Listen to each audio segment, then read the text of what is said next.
మాజీ ముఖ్యమంత్రి Pulivendula MLA YS Jaganmohan Reddy గారు నిన్నటి రోజున చెన్నైలోని వాళ్ళ సోదరుడి వివాహానికి హాజరవడం జరిగింది. అయితే అక్కడ ఏదైతే తమిళనాడుకు చెందినటువంటి రాష్ట్ర ముఖ్య రాజకీయ నాయకులందరూ కూడా వచ్చారు.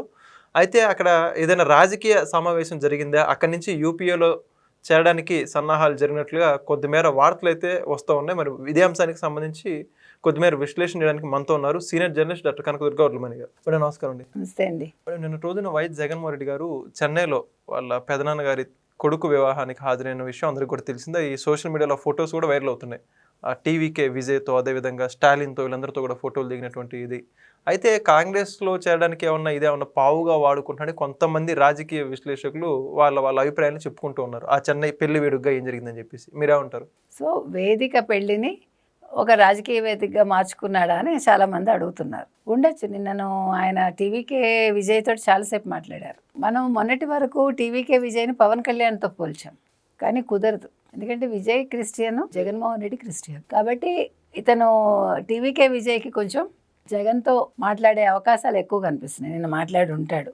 అంటే ఏం చేయాలి, ఏంటి భవిష్యత్తు, తర్వాత తెలుగు వాళ్ళ సపోర్ట్ ఏ రకంగా ఉంటుందని అడిగి ఉండొచ్చు చెన్నైలో. ఎందుకంటే ఇవాళ మీరు చెన్నై తీసుకుంటే గతంతో పోలిస్తే గతంలో 45 నుంచి 50% ఉండేవాళ్ళు తెలుగు వాళ్ళు. ఇప్పుడు 20-25కి వచ్చేసింది అంటున్నారు. వచ్చేసిందంటే తెలుగు వాళ్ళు తగ్గలేదు.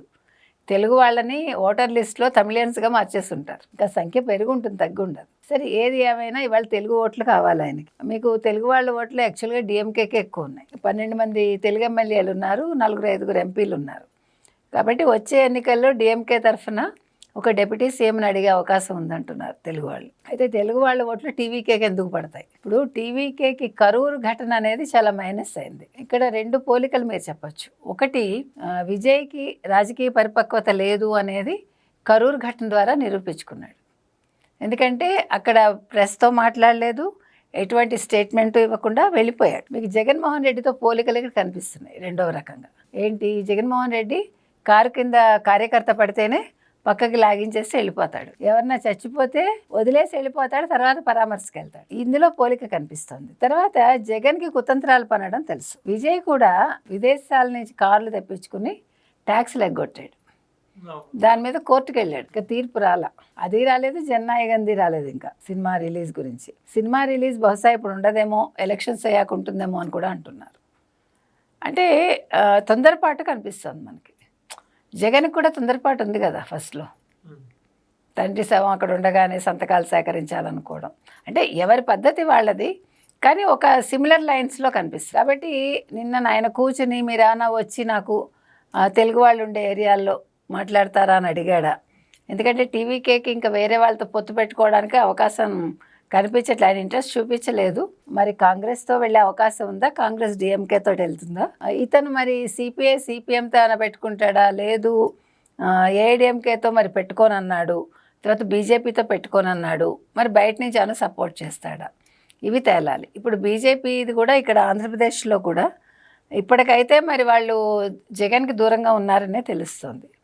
మరి అక్కడ టీవీకేనే వాళ్ళు ఆల్రెడీ టీవీకేని బుజ్జగించాలనుకున్నారని మనకు తెలుసు. ప్లస్ ఇంకోటి ఏంటంటే, ఇప్పుడు ఈ జననాయకన్ సినిమా విషయంలో కూడా ఓ పక్క బీజేపీ, మరో పక్క డిఎంకే సినిమా రాకుండా చేశారని ఒక ప్రచారం ఉంది. సో వీటి నేపథ్యంలో టీవీకే పరిస్థితి ఏంటి? ఇంకొకటి చూసుకుంటే, ఇప్పుడు ఈ సునీల్ కుమార్ రెడ్డి ఎవరైతే ఉన్నారో జగన్ కజిన్, వాళ్ళ అబ్బాయి సాహిల్కి మురుగప్ప గ్రూప్, చాలా పెద్ద గ్రూప్, అది 85,000 కోట్లు వాళ్ళ నికరం. దాంట్లో వాళ్ళకి 29 కంపెనీలు ఉన్నాయి. అరుణాచల మురుగప్ప ఎవరైతే ఉన్నారో మురుగప్ప గ్రూప్ ఆయన కొడుకు, వాళ్ళ అమ్మాయిదనమాట వేదిక మయ్యమ్మ అనేది, ఆవిడతోటి పెళ్లి చేశారు నిన్న. సో ఇది రాజకీయ వేదికగా మారింది. నిన్న కార్తీ చిదంబరంతో కూడా చాలాసేపు మాట్లాడారు ఎవరు, జగన్మోహన్ రెడ్డి. నిన్న భారతీరెడ్డి వచ్చారు, వైవి సుబ్బారెడ్డి వచ్చారు, సజ్జలు వచ్చారు. సో నిన్న మద్రాసులో జరిగిన ఈ పెళ్ళి అనేది ఓ పక్క బంధుత్వం, మరో పక్క రాజకీయంగా ఒక వేదికగా మార్చుకున్నాడు జగన్ అంటున్నారు. ఇది ఒకవేళ విజయ్కి కూడా కలిసి వస్తుందా? విజయ్కి మరి ఏ రకంగా జగన్మోహన్ రెడ్డి సాయం చేస్తాడు, అది మంచిగా చెడుగా ఎలా పరిణమిస్తుంది అనేది కూడా చూడాలి. అయితే ఇప్పుడు చూసుకుంటే ఆ పెళ్లి దగ్గర రాజకీయ చర్చలు ఎంతవరకు సమంజసం కూడా వాదనిపిస్తున్నారు గురించి ఏమంటారు? పెళ్లి దగ్గర రాజకీయ చర్చలు అంటున్నారు మీరు. పెళ్లి మండపం బయట మరి జై జగన్ జై సీఎం అంటూ వాళ్ళు అరవడం బాగుందా? సేమ్ అదే గ్రూపు నిన్న మొహాలు కనిపించాయి, మీరు చూసారా? అదే గొంతుకలు. మరి అదెంతవరకు సమంజసం? అంటే ఇప్పుడు పెళ్ళిళ్ళు అనేవి రాజకీయ వేదికలుగా మారుతున్నాయా, పెళ్లి మీద ఎవరికి శ్రద్ధ ఉండట్లేదా, ఇంకొకటి పెళ్ళిళ్ళు కూడా రాజకీయంగానే జరుగుతున్నాయా. రాజకీయంగా అంటే మీకు ఎంత వస్తుంది, నాకు ఎంత వస్తుంది, అమ్మాయికి అన్నదమ్ములు ఉన్నారా లేదా, కంపెనీలు ఎన్ని ఉన్నాయి, రేపు పొద్దున మనం వారసులు అవుతామా లేవా, ఇవన్నీ ఆలోచించుకుంటున్నారా. అంటే ఇక్కడ పెళ్ళిళ్ళు అమ్మాయి అబ్బాయికి కాదు, ఆస్తులకు జరుగుతున్నాయి. అది కూడా ఒక డౌట్. కాబట్టి వాళ్ళు ఆ రకంగా ఉన్నప్పుడు వీళ్ళు ఈ రకంగా ఎవరి పబ్బం వాళ్ళు గడుపుకుంటున్నారండి. పెళ్ళి అనేది చాలా విషయాలకి వేదికగా మారుతోంది. పెళ్లితో పాటుగా పెళ్ళి అనేది ఒక పార్ట్, మిగతావే మీకు మేజర్ అన్నమాట. అట్లా తయారైంది. కాబట్టి ఎవరి పావులు వాళ్ళు కదుపుకుంటున్నారు, ఎవరి ఇది వాళ్ళు చేసుకున్నారు నిన్న. సో మరి ఇది ఎటుపక్కకి దారితీస్తుంది రాజకీయంగా అనేది వేసి చూడాలి. Thank you.